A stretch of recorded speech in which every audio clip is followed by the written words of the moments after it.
plein phare sur le mondial de l'automobile. On se retrouve porte de Versailles à Paris pour cette édition 2012 du mondial de l'automobile où nous sommes en direct tous les jours jusqu'au 14 octobre entre 10 et 16 heures. Alors nous avons posé nos micros sur le stand de l'ASFA, l'association professionnelle des autoroutes et ouvrages routiers qui nous accueille dans le pavillon 2.2 allée E. Depuis ce matin, plein phare sur les infrastructures de transport. Nous allons d'ailleurs tout de suite évoquer les infrastructures de recharge pour les véhicules électriques. À noter d'ailleurs que ce matin, il y avait notamment à la sortie du Conseil des ministres, le ministre des Transports Frédéric Cuvillier qui a évoqué pour cet après-midi à Bercy le lancement d'une mission, la mission Hirschman, qui est liée justement au déploiement des infrastructures de recharge pour les véhicules électriques.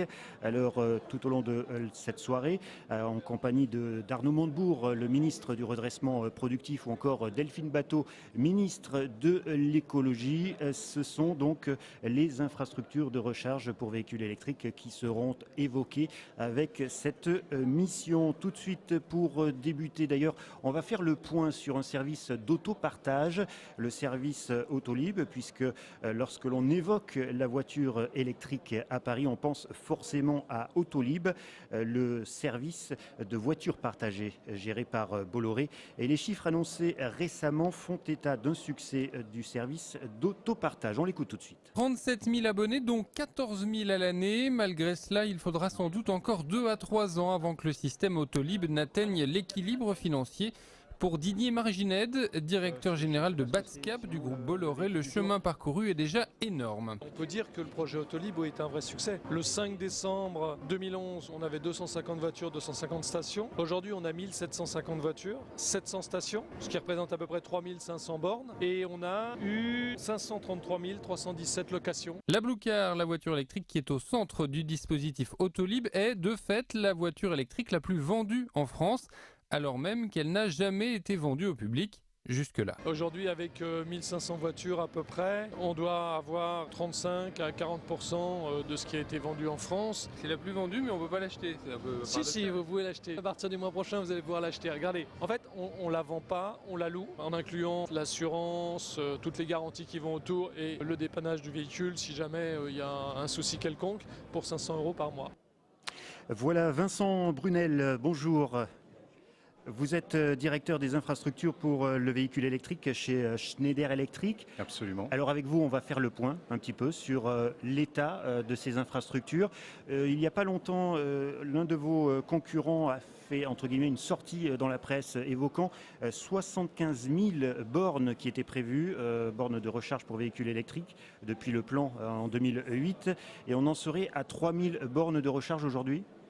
Alors, il faut être très vigilant sur les chiffres que l'on peut donner parce que, encore une fois, il faut séparer ce qui est visible, c'est-à-dire les infrastructures de recharge publiques, et aussi ce qui est privé. Et nous, en particulier, nous avons beaucoup travaillé avec les flottes d'entreprises et aussi avec des particuliers. Évidemment, toutes ces bornes ne se voient pas. Il y a aussi certainement une part par d'autres constructeurs. Et donc, on est sur des niveaux certainement supérieurs. Il faut être très, très vigilant. Et effectivement, à l'heure actuelle, on a tendance à dire on ne voit pas suffisamment de bornes sur les infrastructures publiques. Il faut quand même moduler sur le fait qu'il y a quand même une adoption assez massive, notamment dans les flottes d'entreprises. D'accord. Alors, on va évoquer techniquement pour le grand public qui n'est pas forcément encore au fait de l'état du déploiement de ces infrastructures, on va évoquer les types de charges. Alors, aujourd'hui, on en est à quoi? 3 types de charges possibles? Je dirais oui, il y a la charge. Alors, ce qu'il faut bien comprendre, c'est que depuis un an, il y a quand même pas mal de choses qui se sont clarifiées, notamment l'usage de la prise domestique, qui est bien maintenant calé dans un usage occasionnel, et ensuite ce qu'on appelle le mode de charge normal ou accéléré, qu'on appelle le mode 3. Après, il y a la partie rapide, donc là qui est vraiment dédiée pour des infrastructures de recharge type station-service. Voilà, donc effectivement, on est face à 3 types de charges. Alors, 3 types de charges, de la charge lente à la charge rapide. Voilà. Alors, celle qui se déploie le plus, c'est forcément la charge lente parce que c'est la moins coûteuse. Alors, effectivement, les clients arbitrent entre la charge lente, c'est-à-dire avec la prise domestique, et la charge normale ou accélérée. Ce que vous pouvez voir, et c'est très encourageant au niveau du salon, c'est que manifestement la charge normale ou accélérée, c'est-à-dire 3 ou 22 kW, c'est quelque chose qui est en train de prendre vraiment son essor. Et c'est, de notre point de vue, celle qui va fortement se développer. C'est celle sur laquelle déjà nous sommes assez volontaires et sur lequel déjà on a un certain nombre de produits qui sont installés à la fois chez les clients professionnels et chez les particuliers avec des produits adaptés. Alors concernant la charge rapide, il y avait un problème de standardisation. Où est-ce qu'on en est aujourd'hui? Alors sur la charge rapide, en fait, on a deux standards en quelque sorte. On a le standard qui est pour de la charge courant continu, c'est un peu comme votre chargeur de batterie, simplement il est 50 fois plus gros, je dirais. Donc c'est du courant continu. Et il y a un autre mode de charge qui est pour l'instant chez Renault, exclusivement avec la Zoé, qui est la charge 43 kW courant alternative.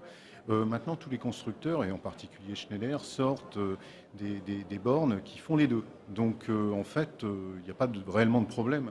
On a les deux solutions sur chaque borne de recharge, à la fois la courant continu et courant alternatif. Alors pour être très clair, pour le public qui nous écoute et qui s'intéresse éventuellement à la voiture électrique, quelle que soit la voiture électrique qu'il achète, le public aura affaire à des prises qui seront standardisées. Oui, ça je le redis. On est maintenant dans une direction qui est très claire, dans laquelle il y a effectivement eu quelques flottements par le passé, mais c'est bien derrière nous. On est dans des solutions maintenant qui sont tout à fait claires et qui permettent de pouvoir assurer le public sur le fait que quel que soit le véhicule qu'il puisse utiliser en véhicule électrique, il pourra charger auprès des bornes. Alors en pratique, Schneider Electric, vous installez des bornes électriques aussi bien chez des collectivités, des entreprises que du particulier. Quel est le retour d'expérience que vous avez aujourd'hui? Alors, le retour d'expérience, il est principalement sur... D'abord, ce qu'on a pris conscience, c'était le côté un petit peu angoissant, je dirais, de chaque personne qui souhaite acheter un véhicule électrique, se dire comment je vais me charger et comment je vais faire installer cette borne de recharge. On a beaucoup travaillé, nous notamment avec des constructeurs automobiles, de manière à offrir des solutions avec des installateurs électriciens qui permet de pouvoir rassurer le client et d'avoir une solution clé en main simple. Et ça, c'est vraiment important et c'est quelque chose sur lequel on a fortement travaillé. On a la chance aussi d'avoir des installateurs électriciens qui se sont fortement mobilisés, qui se sont formés, de manière à pouvoir faire des installations en toute sécurité. Donc maintenant, on est dans un niveau de réponse qui est mature, chose qui n'était pas forcément évident il y a à peu près 1 an et demi, 2 ans. Depuis, on a vraiment accumulé un certain nombre d'expériences comme cela. La deuxième chose qui n'est pas encore complètement, je dirais, bien comprise par tout le monde et qui est normale, c'est qu'en général, quand on achète un véhicule, on a un peu le modèle du véhicule thermique, c'est-à-dire qu'on se dit où est la station-service. Or, sur le véhicule électrique, on va être multimodèle. On va à la fois se charger chez soi en dormant, on va charger chez soi, on va charger aussi sur un parking, on va charger dans le secteur de la grande distribution, vous allez aller dans des supermarchés, vous allez trouver des facilités de charge en 1 heure qui vous permettront de faire vos courses. Bref, il y a toute une multitude de possibilités de charge qui font que ça va être beaucoup plus riche. Donc il ne faut pas forcément aussi se tourner uniquement sur des notions de station-service. Il y a des possibilités de se charger qui sont différentes et notamment celle qui est la plus basique et la plus efficace, qui est tout simplement de se charger chez soi. Alors dans le cadre des investissements d'avenir, l'ADEME a lancé des appels à propositions pour le développement de nouveaux dispositifs de recharge des véhicules électriques et des véhicules hybrides. Il s'agit de développer les bornes elles-mêmes et la façon dont ces bornes vont alimenter les véhicules ou encore la façon dont elles vont être reliées au réseau électrique. Comme projet, par exemple, on a soutenu un projet qui visait à pouvoir installer des bornes sur les réseaux d'éclairage public. L'expérimentation, c'est de regarder dans quelles conditions ça se fait, parce qu'effectivement, on va avoir des appels de puissance importants. Un autre projet de bornes automatisées vise pour les recharges de véhicules en partage, les services de mobilité, comme on a à Paris, d'avoir une borne qui vient s'accrocher automatiquement au véhicule et qui va le recharger. Donc à ce moment-là, il y a une interface entre la borne et le véhicule est automatiquement guidé vers la borne qui va le recharger. Est-ce qu'il y a aussi des projets éventuellement de recharge par induction déjà? Alors on a aussi bien sûr des projets de recharge par induction qui vont faciliter la manipulation et puis des bornes intelligentes parce qu'on va avoir tous les problèmes qui ne sont pas que techniques mais de tarification. Et on voit bien que dans le futur, suivant le moment auquel on va vouloir recharger sa voiture, le tarif ne va pas être le même. Donc il faut préparer tout ça de façon à ce que les infrastructures qui seront déployées soient adaptées à gérer tous ces problèmes. Voilà, c'était François Moisan qu'on recevait d'ailleurs, François Moisan de l'ADEME, que l'on recevait sur ce plateau hier après-midi. Vincent Brunel, ce soir à Bercy, en fin d'après-midi, il y a le lancement de la mission Hirschmann sur les infrastructures de recharge. Vous faites partie de cette mission et des discussions oui, qui vont... absolument. D'ailleurs, je vais y aller ensuite, tout à fait. Donc vous espérez, qu'est-ce que vous pouvez espérer, quelles attentes vous pouvez avoir de cette rencontre avec les pouvoirs publics? Disons que la principale attente, évidemment, c'est vis-à-vis de tout ce qui est collectivité territoriale. Je dirais que, encore une fois, ce que l'on disait tout à l'heure, il faut aussi rendre des bornes visibles pour donner envie aux gens comme vous et moi d'acheter un véhicule électrique. Et notamment là-dessus, on espère beaucoup.